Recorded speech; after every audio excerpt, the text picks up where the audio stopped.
Barbara Pravi battue, elle se confie ses expériences avec des ex violents. Dans une interview à Combini, la chanteuse Barbara Pravi partage ses douloureuses expériences passées avec des ex violents et son cheminement pour comprendre l'amour véritable, dans un récit émouvant. J'avais 17 ans, c'était ma première histoire d'amour. Ce garçon avec qui j'étais me frappait tout le temps. Voilà les douloureuses révélations de Barbara Pravi, rendue célèbre avec sa participation à l'Eurovision en 2021. À nos confrères de Combini. J'ai un souvenir de la première fois, on rentrait de soirée. Et j'avais dansé avec un gars. Vraiment, on s'en fout quoi. Et on est arrivé chez lui. Et il commence à m'insulter parce que je dansais avec un mec, raconte-t-elle. Une réaction qui l'a d'abord déroutée, et moi, je ne comprends pas, ça me fait rire. Elle n'y croit pas, je me dis ça n'est pas possible, on ne peut pas. Malheureusement. Si, j'allais pour partir, quand il m'a mise par terre, il s'est mis sur moi. Et il a commencé à me frapper. Elle se rappelle qu'en partant, son ex lui a dit « Je ne veux plus jamais te revoir.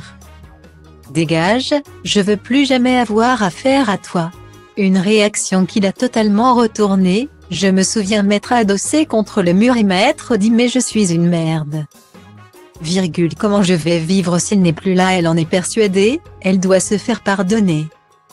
Le lendemain, elle revient le voir avec des tulipes jaunes. Elle était persuadée que l'amour, c'était cela, on se crie dessus, et après on revient et on s'embrasse et c'est la passion, décrit-elle. Heureusement, Barbara Pravi a compris la gravité de la situation, je l'ai compris quand j'ai pris un coup et que je suis tombée de mon lit. Sur le coin du lit, et que ça aurait pu me faire le coup du lapin. La jeune femme réalise alors qu'elle aurait pu mourir, ce n'est pas juste marrant. Assure-t-elle aujourd'hui, gravement. Mais le processus de séparation avec son ex fut long.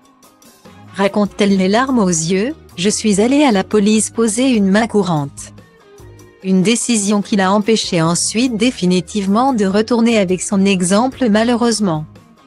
Après cela, elle confie avoir encore été dans le travail et dans l'amour sous emprise psychologique de plusieurs hommes. Sa dernière relation ne fait pas exception. Ces mécanismes-là, c'est beaucoup plus dur d'en sortir. Alors que des hommes paraissent charmants au premier abord, dans l'intimité, ça devient des petits monstres. Comme son dernier exemple aujourd'hui, elle s'en est sortie grâce à son meilleur ami qui l'a fait déménager pour le quitter. Et qui a été présent pour elle et pour l'empêcher de retourner avec lui.